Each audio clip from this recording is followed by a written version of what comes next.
Hi students, मैं अश्विन। मुझे उम्मीद है आप सभी अच्छे होंगे।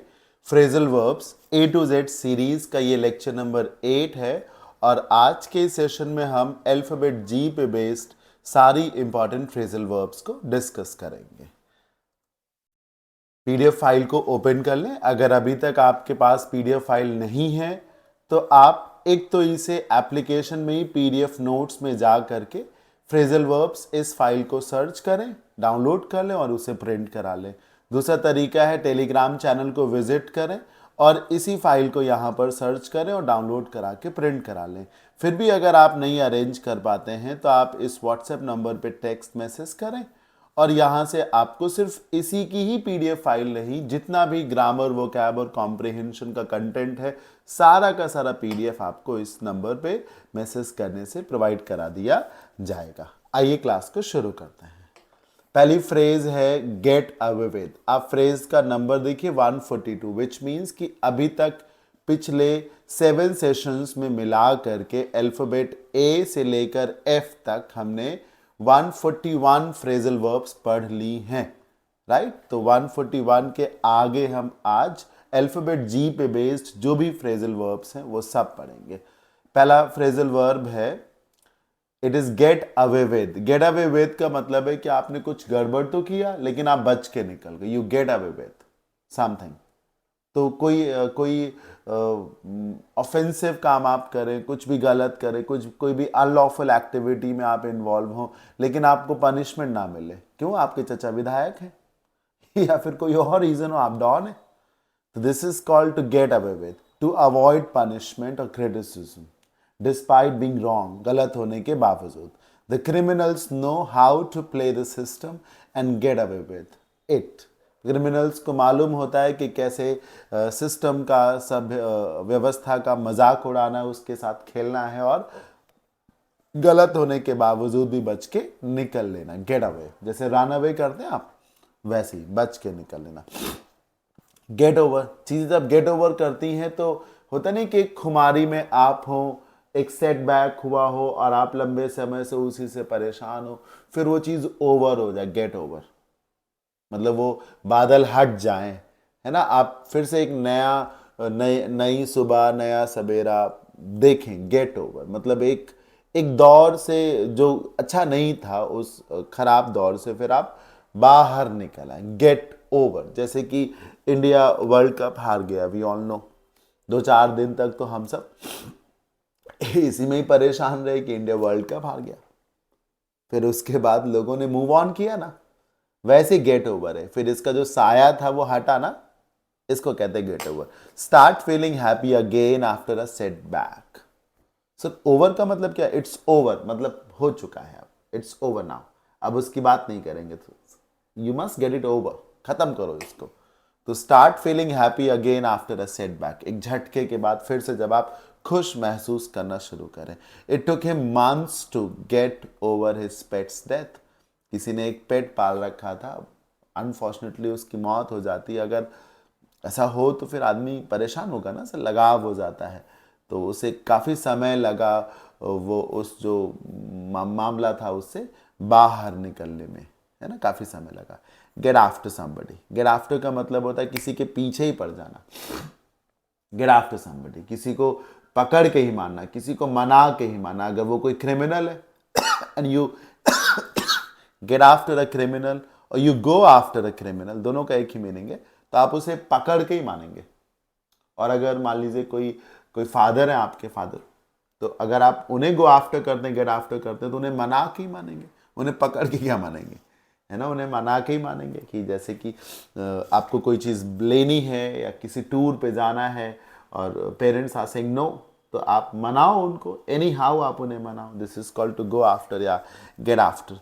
परसुएट करना, किसी को मना लेना, या एग्जॉर्ट करना। एग्जॉर्ट करने का मतलब तो एक तरीके से किसी को यूँ कहिए कि मतलब ब्लैकमेल करना एक तरीके से, ठीक। हाँ, जबरदस्ती किसी को अपनी तरफ मोड़ना। The manager got after the workers to finish the work by today, मतलब मैनेजर ने वर्कर्स को बोला कि तुम्हें ये काम आज ही फिनिश करना है, एक तरीके से ऑर्डर जैसा दिया। अब मैनेजर ये बात वर्कर को मनाते हुए नहीं कहेगा ना, बोलेगा you have to do it, आपको करना ही पड़ेगा इस काम को, otherwise you all will be fired और कल से हम किसी और को रख लेंगे। एंड यू नो अनएम्प्लॉयमेंट कितना ज़्यादा है in private sector. Then come get at. At एक पोजीशन की बात करता है, मतलब उस पोजीशन तक पहुंच जाना, ठीक। और वो क्या है कि जैसे एक कंटेनर है, जो मेन चीज़ है वो यहाँ पर है, तो गेट एट, आपने हाथ डाला, ये देखिए आपने हाथ डाला यहाँ तक पहुँचा, फिर आपने और अंदर किया और अंदर किया, है ना, अंदर किया फिर और अंदर किया, फिर आप इधर उधर ढूंढ रहे हैं क्योंकि मिल जाए मिल जाए मिल जाए, लेकिन वो तो तली में है, और नीचे गए और फिर आपने बड़ी कोशिश की, लटके लटके जा रहे हैं, मिल गया, तो यू गेट एट, ठीक है, पहुंच जाना, सच्चाई तक पहुंच जाना, असलियत क्या है, असली मुद्दे तक, असली मामले तक पहुंच जाना, get at the truth, get at the bottom of everything. जब आपको मतलब बिल्कुल वास्तविकता क्या है वो पता चल जाए, to arrive at a result और कंक्लूजन, किसी नतीजे तक पहुंच जाना, किसी नतीजे तक पहुंच जाना, किसी कंक्लूजन तक, किसी फैसले तक पहुंच जाना। I am in the middle of the investigation, मैं अपनी जांच के बीच में ही हूं, and will soon get at the root cause of the riots, और मैं बहुत जल्द जो रूट कॉज है रायट्स की, दंगों की, उस तक पहुंच जाऊंगा सर। असली कारण जो है वहां तक मैं इन्वेस्टिगेशन कर रहा हूं सर, इन्वेस्टिगेशन के बीच में ही हूं और पूरी कर लूंगा, मैं बहुत जल्द पहुंच जाऊंगा तली तक, जो तय है, जो वास्तविकता है ना, वहां तक मैं पहुंच जाऊंगा।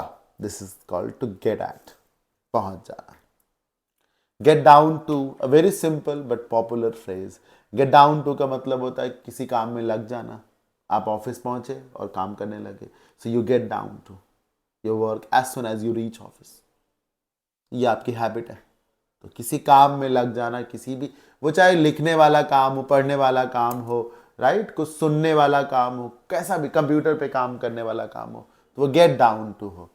स्टार्ट अ वर्क, किसी काम को शुरू कर देना, मन लगा लेना किसी काम में, pay attention to something, pay attention to something. Let's get down to the leader's speech. मान लीजिए एक नेता मंच पर चढ़ता है और आप सामने बैठे हैं ऑडियंस में, आप कई दोस्त हैं, बतिया रहे हैं आपस में, लेकिन जैसे लीडर ने अपनी बात कहनी शुरू करी तो आपने कहा यार अब बातें बंद करते हैं और महोदय की बातों को सुनना शुरू करते हैं, है ना, वी आर स्टेनोग्राफर्स, हमें लिखना भी तो है। So let's get down to the leader's speech. Get up एक बड़ी ही पॉपुलर फ्रेज है, वेक अप, उसी के बहुत करीब या ऑलमोस्ट रिप्लेसमेंट के तौर पे गेट अप है। वैसे तो कोई डिफरेंस नहीं दोनों के बीच में, but there is a difference. Wake up का मतलब है नींद से जागना और गेटअप का मतलब है बिस्तर छोड़ना। कई बार आप नींद से जग जाते हैं लेकिन आप अपने बेड पे बैठे रहते हैं, बेड टी लेते हैं, फिर बिस्तर से बाहर आने को गेटअप कहते हैं, ठीक। या गेटअप का मतलब नींद से जागने से लेकर बिस्तर से बाहर आने तक पूरे को गेटअप कहते हैं, इस तरीके से। So when do you get up every morning, कब उठते हो तुम सुबह, मतलब कब बिस्तर छोड़ देते हो भाई तुम। Get by is a very very important phrasal verb, बहुत इंपॉर्टेंट फ्रेजल वर्ब है। आपको मैं समझा पाऊँ ना समझा पाऊँ, आप रिलेट कर पाओ ना रिलेट कर पाओ, लेकिन आपको याद करना है। गेट बाई का मतलब है जैसे तैसे करके काम चलाना, पेट भरना, मैनेज करना, काम चलाना। आप कोई जॉब करते हैं, ठीक, बहुत कुछ नहीं कमाते हैं, मूंगफली बेचते हैं, आप कितना कमा लेंगे, पेट पाल लेते हैं, जैसे तैसे करके काम चल जाता है आपको, you just get by, the resources at hand, you just get by, you are just enough to get by। आप सिर्फ इतना कमाते हैं कि भूखे नहीं रहेंगे, मरेंगे नहीं, पेट पाल लेंगे, बाकी कुछ बचेगा नहीं आपके पास। हैंड टू माउथ इसको कहते हैं, सर्वाइव और have just enough of something, मतलब सर्वाइव कर जाना, या जस्ट इनफ ऑफ समथिंग मतलब किसी चीज की सिर्फ उतनी ही मात्रा हो कि मतलब पेट भर जाएगा, गेट बाई। बहुत तेज प्यास लगी है आपको लेकिन पानी सिर्फ 200 ml है, क्या करोगे सर,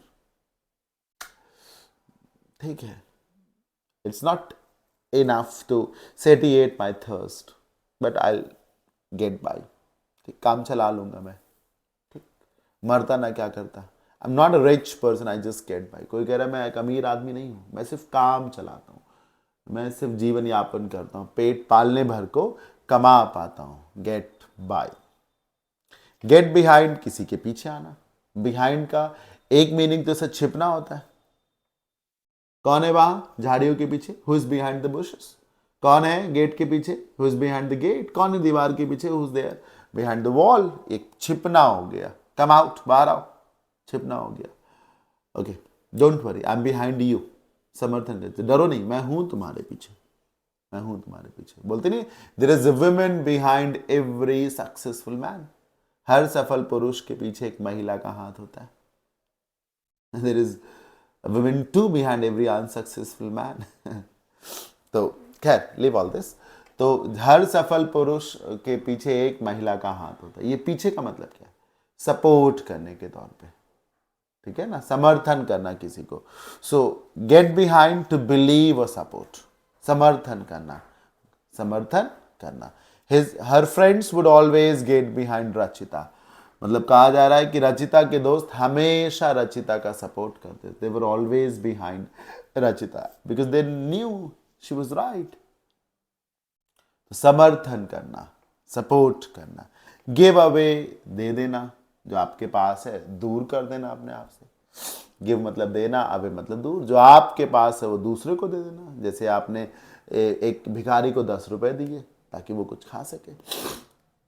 कुछ टॉफियां आपने बच्चों में बांटी, you gave away some chocolates the kids. बांटना, देना। और फिजिकल ऑब्जेक्ट्स के साथ साथ मान लो आपके पास कोई टिप्स हैं तो टिप्स आप किसी को दें। कोई सीक्रेट है मान लीजिए, वो सीक्रेट आप बता दें, भले बताना नहीं चाहिए था आपको। तो किसी को कुछ देना, बी इन फिजिकल फॉर्म और इन सम अदर वे। देना, सौंपना, हैंड ओवर करना, डिस्ट्रीब्यूट करना लिखा है ना। और यहां देखिए सीक्रेट बताने की बात होगी। So in this edition of the magazine we are giving away a free DVD. Magazine के इस एडिशन के साथ हम लोग जो है ना फ्री डीवीडी भी लोगों को दे रहे हैं। हम लोगों को फ्री डीवीडी भी दे रहे हैं। We are giving away free DVD to people along with this edition of the magazine. दे रहे हैं, गिव अवे, वही बात, कोई अपने टिप्स बताना, सीक्रेट्स बताना, इंफॉर्मेशन शेयर करना। She didn't give away anything about the party, so it came to us as a complete surprise. Party organize की गई थी, उसने कुछ बताया ही नहीं उसके बारे में, इसलिए वो पार्टी पूरी तरीके से एक सरप्राइज पैकेज के तौर पे काम करी। कुछ नहीं बताया था, भनक नहीं लगने दी कि पार्टी होने जा रही है, तो एक सरप्राइज हो गया। इसको कहते गिव अवे। बहुत इंपॉर्टेंट फ्रेज है इधर वाले पार्ट पे। ये get by is very very important phrase. Give up, चलती फिरती फ्रेज जाना होगा, सुना होगा आपने। डोंट गिव अप, हार मान लेना, घुटने टेक देना, ठीक। गिव अप करना, लीव करना किसी चीज को। कोई आदत हो आपको, जैसे स्मोकिंग करते हैं ना, why don't you give it up, छोड़ते क्यों नहीं यार। तो गिव अप पॉजिटिव नेगेटिव दोनों है, because when you leave an addiction, जब आप किसी लत को छोड़ोगे, so giving up an addiction is good. Giving up an addiction is good. तो लत को छोड़ना अच्छी चीज है। और आप चढ़ रहे हैं कहीं पर और लग रहा नहीं आप गिर जाएंगे, तो मतलब इट्स लाइक गिविंग अप, तो वो तो ठीक नहीं है ना सर, वो तो ठीक नहीं है। आप पेड़ पे चढ़ रहे हैं और गिव अप करने का सोच रहे हैं, तो गलत बात है ना। तो sometimes giving up is good, sometimes giving up is bad. तो कोई गंदी आदत छोड़ना वो ठीक बात है, और ऐसे हिम्मत हार जाना गंदी बात है। He had to give up his smoking when he was diagnosed with cancer। ये तो अच्छा सेंटेंस लिखा है, ठीक है। तो उसे अपनी स्मोकिंग छोड़नी पड़ी जब उसको कैंसर डायग्नोज हो गया, ठीक। और जैसे कोई कहे don't give up, don't give up, you can do it, you can do it, don't give up, तुम कर सकते हो, don't give up, you can do it. Go down as, ये इंपॉर्टेंट फ्रेजेस है, बहुत इंपॉर्टेंट। गो डाउन एज ये भी बहुत इंपॉर्टेंट है। जब लोग आपको जाने, गो डाउन करें, और इस नाम से जाने, like in the entire world, Gandhiji goes down as the preacher of non-violence, right? Goes down as the most powerful leader of all time. It is a fact, sir. You can be against Gandhi, लेकिन आप इसे झुठला नहीं सकते कि गांधी दुनिया के सर्वकालिक सबसे ताकतवर नेता रहे हैं हमेशा से। So it's like to go down as जाना जाना इस रूप में जाना जाना। एग्जाम्पल के लिए doctor Singh will go down as the father of economic reforms in India, in our country. Doctor Singh means doctor Manmohan Singh. उन्हें माना जाता है कि 90s में जब इकोनॉमिक क्राइसिस हुआ तो बहुत ज़्यादा, तो उन्होंने फिर जो इकोनॉमिक रिफॉर्म्स किए थे ना, उन्हीं की बदौलत देश रिकवर कर पाया था। तो he will go down as the father of economics in the country. Go places, ये बहुत इंपॉर्टेंट फ्रेज है सर। जगह जगह जाना, और जगह जगह जाना, एक तो भिखारी आप हैं, खाना बदोश सही हो सकता है, या फिर आपका जगह जगह नाम हो रहा है, जगह जगह आपको बुलाया जा रहा है।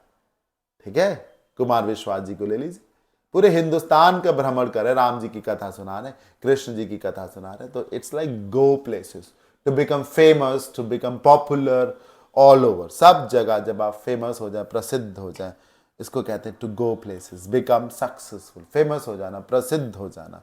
This child is a prodigy. Prodigy मतलब एक्सेप्शनली टैलेंटेड, आउटस्टैंडिंगली टैलेंटेड, विलक्षण प्रतिभा का धनी, बहुत ज्यादा होशियार। And I am sure he will go places in life. ये बंदा बहुत होशियार है, बहुत ही होशियार है, और इतना होशियार है कि मुझे पूरा भरोसा है कि ये जीवन में बहुत कुछ करेगा, जरूर नाम कमाएगा, जरूर आगे बढ़ेगा। 155 give in to, again a very important phrase, हार मान लेना, हार मान लेना। ठीक, ये गिव इन और गिव अप ऑलमोस्ट एक जैसी फ्रेजेस हैं, बस थोड़ा सा अंतर ये है कि ये एक ही तरफ है, नेगेटिव ही है, गिव इन कर देना, समर्पण कर देना, झुक जाना, हार मान लेना, और वो थोड़ा सा पॉजिटिव नेगेटिव दोनों है। ठीक, और गिव इन के साथ टू लगा करके फिर आप बताते हो कि किसके आगे आप डर गए, घुटने टेक दिए, और ना बताओ किसके आगे तो गिव इन लगा दो। मतलब सिर्फ गिव इन लगाना चाहते हो वो भी लगाइए, don't give in, don't give इन, समझ रहे हैं। और गिव इन टू सरेंडर और एडमिट डिफीट, मतलब घुटने टेक देना, हार मान लेना, ये मान लेना कि आपसे नहीं हो सकता। गिव इन टू, जैसे बीमारी थी किसी को तो she gave in to her disease, इस तरीके से। ठीक, किसी ने मतलब ऐसे समझिए ना कि लाइक किसी ने किसी को पकड़ लिया, कोशिश करने के बावजूद जब वो नहीं छूट पाया तो he ultimately gave in to his attackers. ठीक, फिर वो उसे मार दिए, इसको कहते हैं। तो हार मान लेना, घुटने टेक देना, give in to. Don't give in to criticism, आलोचना तो होती रहती है, उससे क्या डरना घबराना, उसके आगे क्या घुटने टेकना, हार मान लेना। Don't give in to criticism, ये देखिए टू लगा के ना क्रिटिसिज्म आ गया, इस तरीके से। Go after, very important phrase, पीछे मैंने पढ़ाया था आपको, गेट आफ्टर, किसी को मना लेना, किसी के पीछे जाना, परस्यू करना। गो आफ्टर, जैसे गो आफ्टर योर ड्रीम्स, और जब आप सपनों के पीछे भागोगे तो there will be lot of challenges on a way, रास्ते में बहुत सी समस्या आएंगी, but you will have to be with all that, और उसे हटाते हुए आपको अपने सपनों को पाना ही होगा। सो गो आफ्टर योर ड्रीम्स, अपने सपनों के पीछे भागो, पीछे जाओ, गो आफ्टर, परस्यू करना किसी चीज को डिस्पाइट ऑब्स्टिकल, चुनौतियों के बावजूद। I shall go after the culprits and ensure they are sent behind the bars, कोई पुलिस ऑफिसर कह रहा है मैं पकड़ के ही मानूंगा, उनको जेल में डाल के मानूंगा। I shall go after my dream, I shall go after my dream, right. इस तरीके से ये सेशन ओवर हो जाता है, और आप ये जो फ्रेजल वर्ब्स का ये सेशन देख रहे थे, ये जिस बैच के अंडर है वो ये बैच है, इडियम्स एंड फ्रेजेस। इसमें मैं आपको 1300 नहीं सर 1500 से भी ज़्यादा इडियम्स, फ्रेजल वर्ब्स और प्रोवर्ब्स करा रहा हूँ सर। इस बैच की टोटल फीस है 149, और ये 60 वीडियोस में नहीं है सर, 70+ वीडियोस में है, राइट। ये इसके की फीचर्स हैं। एसएससी और बाकी एग्जाम्स में जो भी नया कंटेंट है, बार बार जो कंटेंट पूछा जाता है उसको इंक्लूड किया गया। 1500 से भी ज़्यादा इडियम्स हैं, फ्रेजल वर्ब्स हैं, प्रोवर्ब्स हैं, और सबका पीडीएफ ऑलरेडी अवेलेबल है। कोई डाउट हो तो पहले आप पीडीएफ देख लीजिए, फिर डिसाइड कर लीजिए। और if this batch is available in just 149, so go for it, right. और अगर आपको पूरी वोकैब में इशू है, ग्रामर, वो synonyms, antonyms, idioms, phrasal verbs, proverbs, one word, roots, confusing word, सब में प्रॉब्लम है, then go for this batch, word power. इसकी फीस है जस्ट 499 और लाइफ टाइम वैलिडिटी के साथ है। साथ ही साथ जो भी इसमें एड ऑन होगा वो भी मिलेगा। जैसे कि मान लीजिए अभी मैं 1500 के आसपास इडियम्स एंड फ्रेजेस पढ़ा रहा, कल को मैं इसे 2000 कर दूंगा, तो उसके लिए आपको नया परचेज नहीं करना पड़ेगा, वो इसी में ही आएगा, राइट। तो जो भी अपडेट होगा वो सब मिलेगा। ये नंबर जितना मैं बढ़ाऊंगा आपका भी बढ़ेगा, भले ही वर्ड पावर का 5.0 बैच आ जाए, पर 1.0 वालों को भी वो बेनिफिट मिलता ही रहेगा। किसी भी इंक्वायरी के लिए आप इस नंबर पे कांटेक्ट कर सकते हैं। ग्रामर, वोकैब, कॉम्प्रिहेंशन सब पढ़ना है आप मेरे से, पूरी कंप्लीट तैयारी आप इंग्लिश की करना चाहते हैं मेरे माध्यम से, then go for this batch. 1199 में ये बैच अवेलेबल है on the very same app. ये इंक्वायरी नंबर है। डेमो सेशंस, इसको विजिट करिए बैच को, तो बहुत सारे डेमो सेशंस पड़े हुए हैं, वहाँ को देख लीजिए, आइडिया लग जाएगा सर। यूट्यूब पे देख लीजिए, आइडिया लग जाएगा। ठीक। ऑफलाइन क्लासेस जो लोग करना चाहते हैं, मैं आलमबाग लखनऊ में फिनिक्स मॉल के पास में पढ़ाता हूँ, आप ज़रूर विजिट करिए। आज के सेशन में इतना ही। Thank you so much.